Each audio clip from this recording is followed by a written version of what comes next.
আসসালামু আলাইকুম। প্রথমে জানাবো সংবাদ শিরোনাম। সাম্প্রদায়িকতার ধোঁয়া তুলে বাংলাদেশে আধিপত্য কায়েম করতে চায় ভারত, বললেন রিজভী। রাজনীতিতে তরুণদের নেতৃত্বের সুযোগ করে দিতে হবে, বললেন মুনিরা শারমিন। এবং হিন্দুদের উপর হামলা করে সে ছবি পশ্চিমা বিশ্বে বিক্রি করতে চায় আওয়ামী লীগ। সর্বশেষ জানাবো শীত নিয়ে নতুন বার্তা দিল আবহাওয়া অফিস। শুনছিলেন শিরোনাম, এবারে বিস্তারিত। সাম্প্রদায়িকতার ধোঁয়া তুলে বাংলাদেশে আধিপত্য কায়েম করতে চায় ভারত, বললেন রিজভী। বিএনপির সিনিয়র যুগ্ম মহাসচিব অ্যাডভোকেট রুহুল কবির রিজভী বলেছেন, ভারতের বিদ্বেষপূর্ণ ও হিংসাত্মক মনোভাবের কারণে আজকে নেপাল, ভুটান, শ্রীলঙ্কা ও মালদ্বীপ তাদের সঙ্গে নেই, আর পাকিস্তান তো আগে থেকেই নেই। শুধুমাত্র অহংকার এবং একের পর এক শোষণের কারণে ভারতের আজকে এই অবস্থা। সাম্প্রদায়িকতার ধোঁয়া তুলে কট্টর হিন্দুত্ববাদীদের উস্কে দিয়ে বাংলাদেশে আধিপত্য কায়েম করতে চায় ভারত বলেও মন্তব্য করেন তিনি। ভারতের উদ্দেশ্যে তিনি বলেন, সাম্প্রদায়িকতার ধোঁয়া তুলে আপনারা ভারতকে যেমন বিভাজন করেছেন, ভারতের স্বাধীনতার পর থেকে গণতন্ত্রের যে একটি ঐতিহ্য ছিল এটাকেও ভূলুণ্ঠিত করেছেন, আর সে সাম্প্রদায়িকতার ধোঁয়া তুলে কট্টর হিন্দুত্ববাদীদের উস্কে দিয়ে আপনারা চাচ্ছেন বাংলাদেশে আপনাদের আধিপত্য কায়েম করতে। শুক্রবার দুপুরে রাজধানীর গুলশানে ভারতীয় পণ্য বর্জনের দাবিতে এক অনুষ্ঠানে প্রধান অতিথির বক্তব্যে তিনি এসব কথা বলেন। রিজভী বলেন, আমরা একটি স্বয়ংসম্পূর্ণ জাতি। এ জাতি স্বাধীনতা অর্জন করেছে ৩০ লাখ মানুষের আত্মদানের মধ্য দিয়ে, ২ লাখ নারীর সম্ভ্রমহানির মধ্য দিয়ে। ১৮ কোটি ১৯ কোটি মানুষের এ দেশকে আপনারা চোখ রাঙিয়ে ভয় দেখিয়ে মিথ্যা অপপ্রচার দিয়ে দাবিয়ে রাখতে পারবেন? হঠাৎ আপনাদের কি হলো পার্শ্ববর্তী বাংলাদেশের বিরুদ্ধে অপপ্রচারে উঠে পড়ে লেগেছেন? ৫ই আগস্টের আগে এদেশের রাষ্ট্র ক্ষমতায় ছিল ঘৃণিত একটি সরকার। এরা ক্ষমতায় থাকার জন্য নিজ দেশের সন্তানদেরকে হত্যা করতে দ্বিধা করত না। এরা নিজ দেশের গণতন্ত্রকামী মানুষদের চিরদিনের জন্য নিরুদ্দেশ করতে দ্বিধা করত না। এরা ক্রসফায়ার দিয়ে নদীর ধারে, খালের ধারে মানুষদেরকে নির্দ্বিধায় হত্যা করত। সে হাসিনা সরকার আপনাদের এত প্রিয় ছিল কেন? কারণ আপনাদের সাহসে, আপনাদের উস্কানিতে শেখ হাসিনা যা ইচ্ছা তাই করে গেছে এদেশে।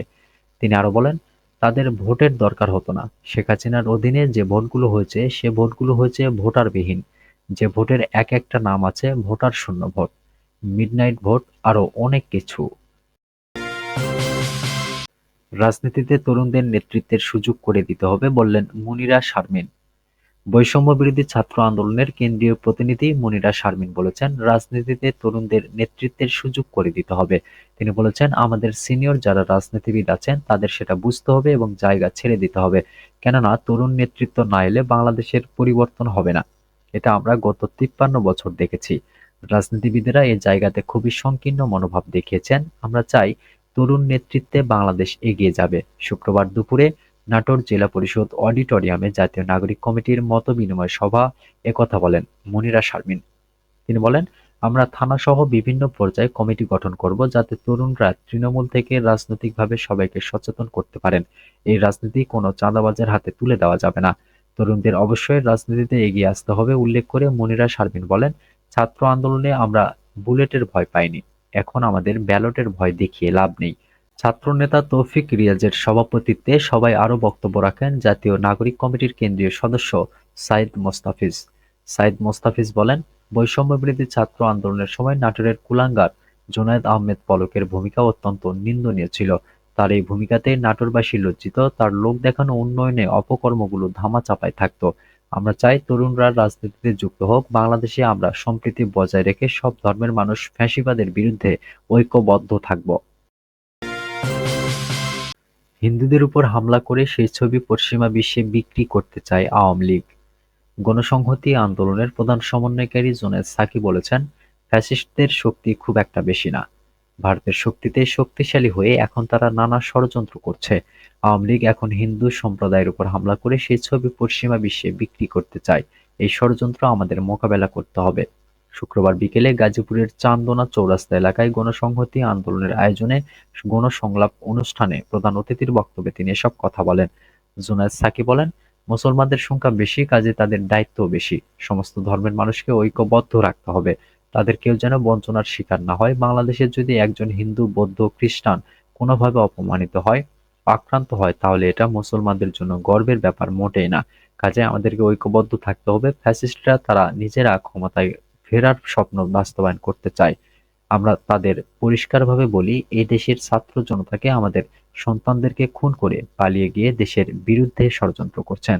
আপনাদের এই দেশের মাটিতে জায়গা হবে না। তিনি বলেন, ভারতের মিডিয়া এখন বাংলাদেশের বিরুদ্ধে অপপ্রচারে লেগে গেছে, আর পশ্চিমাদের বোঝাতে চাইছে এখানে কোনো সংখ্যালঘু ধর্মীয় সম্প্রদায়ের মানুষ নিরাপদে নাই। এই ষড়যন্ত্র মোকাবেলা করতে আমাদের জনগণকে ঐক্যবদ্ধ হতে হবে। শীত নিয়ে নতুন বার্তা দিল আবহাওয়া অফিস। রাজধানী ঢাকাসহ সারা দেশে কমতে শুরু করেছে তাপমাত্রা। এতে সারা দেশেই শীতের আমেজ অনুভূত হচ্ছে। আগামী ২৪ ঘন্টার ব্যবধানে দেশের তাপমাত্রা সর্বোচ্চ ২ ডিগ্রি সেলসিয়াস পর্যন্ত কমতে পারে, সেই সঙ্গে বাড়তে পারে শীতের তীব্রতা। শুক্রবার সন্ধ্যায় পরবর্তী ৭২ ঘন্টার আবহাওয়ার পূর্বাভাসে এমন তথ্য জানানো হয়েছে। আবহাওয়ার সিনপটিক অবস্থা সম্পর্কে বলা হয়েছে, উপমহাদেশীয় উচ্চচাপ বলয়ের বর্ধিতাংশ বিহার এবং তৎসংলগ্ন এলাকায় অবস্থান করছে। মৌসুমী স্বাভাবিক লঘুচাপ দক্ষিণ বঙ্গোপসাগরে অবস্থান করছে, আর এর বর্ধিতাংশ উত্তর-পূর্ব বঙ্গোপসাগর পর্যন্ত বিস্তৃত রয়েছে। এমন অবস্থায় শনিবার সন্ধ্যা ৬টা পর্যন্ত অস্থায়ীভাবে আংশিক মেঘলা আকাশসহ সারা দেশে আবহাওয়া শুষ্ক থাকতে পারে। শেষ রাত থেকে ভোর পর্যন্ত সারা দেশের কোথাও কোথাও হালকা থেকে মাঝারি ধরনের কুয়াশা পড়তে পারে। সারা দেশে রাতের তাপমাত্রা ১ থেকে ২ ডিগ্রি সেলসিয়াস কমতে পারে এবং দিনের তাপমাত্রা সামান্য কমতে পারে। আবহাওয়ার পূর্বাভাসে আরও জানা গেছে, রোববার সন্ধ্যা ৬টা পর্যন্ত অস্থায়ীভাবে আংশিক মেঘলা আকাশসহ সারা দেশের আবহাওয়া শুষ্ক থাকতে পারে। শেষ রাত থেকে ভোর পর্যন্ত সারা দেশের কোথাও কোথাও হালকা থেকে মাঝারি ধরনের কুয়াশা পড়তে পারে। সারা দেশে রাতের তাপমাত্রা সামান্য কমতে পারে এবং দিনের তাপমাত্রা প্রায় অপরিবর্তিত থাকতে পারে। সোমবার সন্ধ্যা ৬টা পর্যন্ত বৃষ্টিপাত ও কুয়াশার অবস্থা অপরিবর্তিত থাকতে পারে। তবে সারা দেশে রাতের তাপমাত্রা সামান্য বাড়তে পারে। দেশের উত্তরাঞ্চলে দিনের তাপমাত্রা সামান্য কমতে পারে এবং অন্যত্র তা প্রায় অপরিবর্তিত থাকতে পারে। বর্ধিত ৫ দিনের আবহাওয়ার অবস্থায় বলা হয়েছে, সব অবস্থার সামান্য পরিবর্তন হতে পারে।